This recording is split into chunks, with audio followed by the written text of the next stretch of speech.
ഇപ്പോഴും തൊഴിൽ മേഖല ഉൾപ്പെടെ എല്ലാ മേഖലകളിലും അസമത്വം നിലനിൽക്കുന്നു എന്ന് തോന്നിയിട്ടുണ്ടോ? ഇപ്പോഴും നിലനിൽക്കുന്നത് ആശങ്കാജനകമായ കാര്യം തന്നെയാണ്. ജാതി, മതം, പ്രദേശം, ലിംഗഭേദം എന്നിവയുടെ അടിസ്ഥാനത്തിൽ ഇതിനകം തന്നെ ചിതിരമായിരിക്കുന്ന ഒരു സമൂഹത്തിലേക്ക് സാമ്പത്തിക അസമത്വം കൂടി ചേർക്കപ്പെടുന്നു എന്നുള്ളത് നിങ്ങൾക്ക് ആലോചിക്കാൻ കഴിയുമോ? ലോകത്തിലെ ഏറ്റവും വേഗത്തിൽ വളരുന്ന സമ്പദ് വ്യവസ്ഥകളിലൊന്നാണ് ഇന്ത്യയെങ്കിലും ഏറ്റവും അസമത്വമുള്ള രാജ്യങ്ങളിൽ ഒന്നുകൂടിയാണ്. കഴിഞ്ഞ 3 പതിറ്റാണ്ടുകളിലായി അസമത്വം കുത്തനെ ഉയരുകയാണ്. ചങ്ങാത്ത മുതലാളിത്തത്തിലൂടെയും അനന്തരാവകാശത്തിലൂടെയും സൃഷ്ടിക്കപ്പെട്ട സമ്പത്തിൻ്റെ വലിയൊരു ഭാഗം അതിസമ്പന്നർ തന്നെ കൈയടക്കി വച്ചിരിക്കുന്നു. അവരുടെ സമ്പത്ത് വർദ്ധിച്ചു വരുന്നതല്ലാതെ കുറയുന്നില്ല. എന്നാൽ അൺഓർഗനൈസ്ഡ് ഇൻഫോർമൽ സെക്ടർ മേഖലയിൽ തൊഴിൽ ചെയ്യുന്നവർക്ക് കിട്ടുന്നതോ വെറും തുച്ഛമായ ശമ്പളം. ഇതുകൊണ്ട് അവർക്ക് എങ്ങനെയാണ് അതിദാരിദ്ര്യത്തിൽ നിന്നും മുക്തി നേടാൻ കഴിയുക? താൻ കഴിക്കുന്ന ആഹാരത്തിന് പോലും കരമടച്ചിട്ടാണ് സാധാരണക്കാരനും ഇവിടെ ജീവിക്കുന്നത്. എന്നിട്ടും ഒരു വിഭാഗം ആൾക്കാർക്ക് മാത്രം ജീവിത രീതി മെച്ചപ്പെടാനുള്ള ഒരു അവസരമൊരുക്കാൻ ഇതുവരെയും ഭരണാധികാരികൾക്ക് കഴിയുന്നില്ല എന്നുള്ളത് ഒരു ദുഃഖകരമായ വാർത്തയാണ്. ഇങ്ങനെ പറയാൻ കാരണം, മുഴുവനായുള്ള ദാരിദ്ര്യം തുടച്ചു നീക്കാൻ കഴിഞ്ഞിട്ടുണ്ടോ ഇതുവരെ? ഇപ്പോഴും നല്ലൊരു ശതമാനം ജനങ്ങൾക്ക് പാർപ്പിടമില്ല സ്വന്തമായി. ഇതെല്ലാം ദുഃഖകരമായ വാർത്തകൾ തന്നെയാണ്. ദരിദ്രർ മിനിമം വേതനം നേടാനും ഗുണനിലവാരമുള്ള വിദ്യാഭ്യാസവും ആരോഗ്യ സേവനങ്ങളും ലഭ്യമാക്കാനും പാടുപെടുമ്പോൾ സമ്പന്നർ വളരെ വേഗം വളർന്നുകൊണ്ടിരിക്കുകയാണ്. ഈ രാജ്യത്ത് നല്ലൊരു ശതമാനം GDPക്ക് വേണ്ടി സംഭാവന ചെയ്യുന്ന കാർഷിക മേഖലയിൽ തൊഴിലെടുക്കുന്നവരുടെ ശമ്പളം തന്നെ ഉദാഹരണം തന്നെയാണ്. എന്നാൽ ഉദാഹരണത്തിന് മാത്രമായി ഒരു കാര്യം പറയാം. ഇപ്പോഴും ആരോഗ്യം പോലും പണയം വെച്ച് പണിയെടുക്കുന്ന തൊഴിലാളികൾക്ക് കിട്ടുന്ന തുക എത്രമാത്രം ചെറുതാണ്. എന്നാൽ ചില ബിസിനസ് ടൈക്കൂൺസ്, അതുപോലെ തന്നെ സിനിമാ സ്റ്റാറുകൾ, പൊളിറ്റീഷ്യൻസ്, സ്പോർട്സ് സ്റ്റാറുകൾ, ഇവരുടെയൊക്കെ പ്രൊഫഷൻ കമ്പയർ ചെയ്യുമ്പോൾ അവർക്ക് കിട്ടുന്ന സാലറി എത്രയോ തുച്ഛമാണ്. ഈ മേഖലയിൽ ജോലി ചെയ്യുന്നവരെയോ അവരുടെ പ്രൊഫഷനെ പറ്റി കുറ്റം പറയുന്നതല്ല, നേരെ മറിച്ച് ഒരു കമ്പാരിസണിലൂടെയുള്ള അസമത്വം പറഞ്ഞത് മാത്രമാണ്.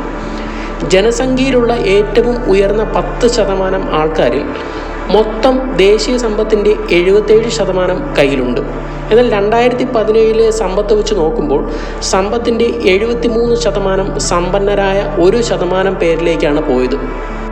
അതേസമയം ജനസംഖ്യയുടെ ഏറ്റവും ദരിദ്രരായ പകുതിയോളം വരുന്ന 670 ദശലക്ഷം ഇന്ത്യക്കാരുടെ സമ്പത്തിൽ വെറും തുച്ഛമായ 1% വർധനവ് മാത്രമേ ഉണ്ടായിട്ടുള്ളൂ.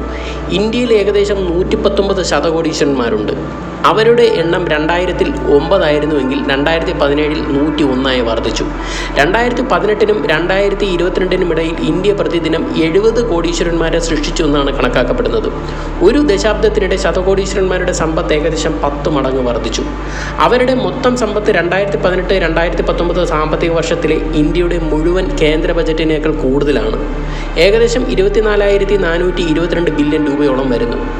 പല സാധാരണ ജനങ്ങൾക്കും അവർക്കാവശ്യമായ ആരോഗ്യ സംരക്ഷണം പോലും ലഭ്യമാക്കാൻ കഴിയുന്നില്ല എന്നുള്ളതാണ്. അവരിൽ 63 ദശലക്ഷം പേർ ഓരോ വർഷവും ആരോഗ്യ സംരക്ഷണ ചെലവുകൾ കാരണം ദാരിദ്ര്യത്തിലേക്ക് തള്ളിവിടപ്പെടുന്നു. അതായത് ഓരോ സെക്കൻഡിലും ഏകദേശം 2 ആൾക്കാർ വീതം. ഉന്നത വരുമാനം കിട്ടുന്ന മേഖലകളിൽ ജോലി ചെയ്യുന്നവർ ഒരു വർഷം സമ്പാദിക്കുന്നതിൻ്റെ വരുമാനം നാട്ടിലെ ഒരു മിനിമം വേതനം ലഭിക്കുന്ന തൊഴിലാളിക്ക് സമ്പാദിക്കാൻ ഏകദേശം 100 വർഷങ്ങൾക്ക് അപ്പുറം എടുക്കുന്നു. കൂലിവേലയും മറ്റ് ശമ്പളം കുറഞ്ഞ ജോലിയും ചെയ്യുന്നവർക്ക് ഉന്നത നിലവാരത്തിലുള്ള പല സുഖസൗകര്യങ്ങളും നിഷേധിക്കപ്പെടുന്നു. ഉദാഹരണത്തിന്, ദരിദ്രരും ജനസാന്ദ്രതയുള്ളതുമായ ഒരു നഗരത്തിൽ നഗരചേരികളിൽ താമസിക്കുന്ന പാവപ്പെട്ട ജനങ്ങൾക്ക് പൊതുജനാരോഗ്യ സംവിധാനം പലപ്പോഴും വേണ്ട രീതിയിൽ ലഭ്യമാകാതിരുന്ന സമയമുണ്ടായിട്ടുണ്ട്.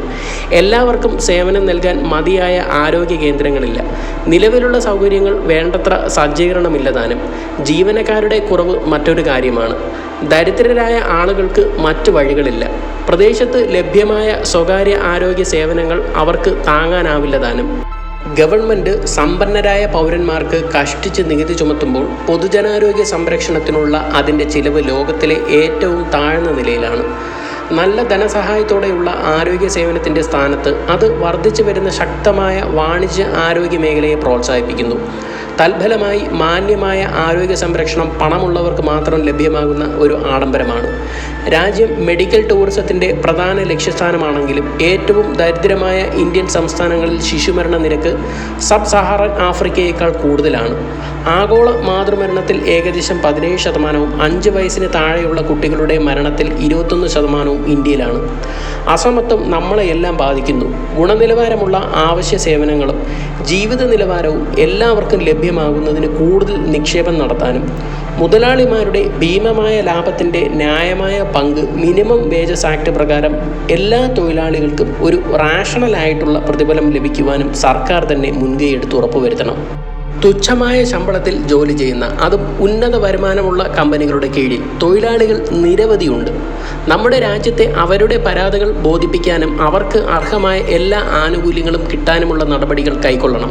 തുച്ഛമായ ശമ്പളം കൊണ്ട് എങ്ങനെയാണ് ജീവിത നിലവാരം മെച്ചപ്പെടുത്തുക? റേഷൻ സംവിധാനം മാത്രം കൊണ്ട് ഒരാളുടെ പട്ടിണി തുടച്ചു നീക്കാൻ കഴിയില്ല.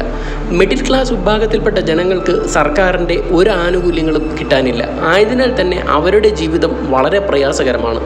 ഒരു സാധാരണ മധ്യവർഗത്തിൽപ്പെട്ട ഒരു ആളിന് വീട്ടുവാടക, അവരുടെ current bill, loan, water bill, വീട്ടുചെലവ്, പാല്, പേപ്പർ, മെഡിക്കൽ, കുട്ടികളുടെ വിദ്യാഭ്യാസം, ഇങ്ങനെ തുടങ്ങി നിരവധി ചിലവുകളുണ്ടാകും.